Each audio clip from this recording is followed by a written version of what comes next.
दोस्तों हमारे इस चैनल को सब्सक्राइब करें और बेल आइकन को भी दबाएं सबसे पहले नोटिफिकेशन के लिए। नमस्कार दोस्तों, आज हम बात करेंगे सुधीर चौधरी के बारे में। आपने टाइटल पढ़ लिया होगा।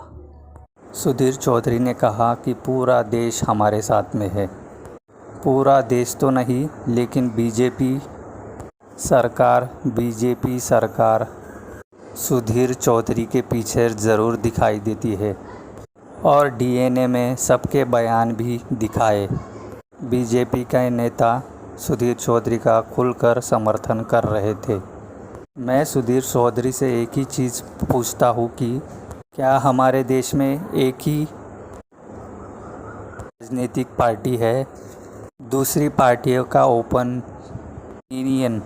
ओपिनियन लेना ज़रूरी नहीं समझा, जैसे कि शिवसेना, राष्ट्रवादी, आम आदमी पार्टी, आरपीआई, तृणमूल कांग्रेस, राष्ट्रीय जनता दल, समाजवादी पार्टी, महाराष्ट्र नवनिर्माण सेना, इनका ओपिनियन लेना ज़रूरी नहीं समझा।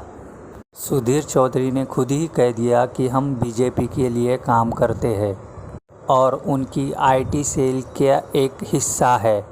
उनको लगता है इन सब के बयान हम दिखा देंगे तो बच जाएंगे कार्रवाई से।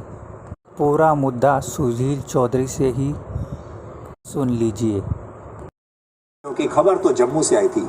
आगे बढ़ने से पहले आपको ये बता दें कि जो जम्मू के लोग हैं उन्होंने अलग अलग जरियों से हमारे पास संदेश भेजे हैं और कहा है कि पूरा के पूरा जम्मू इस समय जी न्यूज़ देख रहा है, हमारे साथ है। इसलिए हम जम्मू के लोगों का खास तौर पर धन्यवाद कहना चाहते हैं। जम्मू के लोग खुश हैं क्योंकि हमें बड़ी संख्या में पहले जम्मू के लोगों से ये फीडबैक मिलता था कि हमारे यहाँ ज़मीन जिहाद हो रहा है और कोई मीडिया इसको दिखाने के लिए तैयार नहीं है।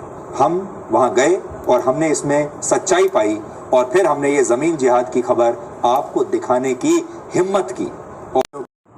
सुन लिया आपने सुधीर चौधरी को। अब उनकी हड़बड़ाहट भी सुन लीजिए। वो कह रहे हैं जिस राज्य में मेरे ऊपर एफआईआर हुई है वहाँ पर पत्रकारों की जान को खतरा है। अब मेरा जाना वहाँ सुरक्षित नहीं है। अगर ये एफआईआर पश्चिम बंगाल में भी दर्ज होती तो भी सुधीर चौधरी यही कहते। होने लगेंगी।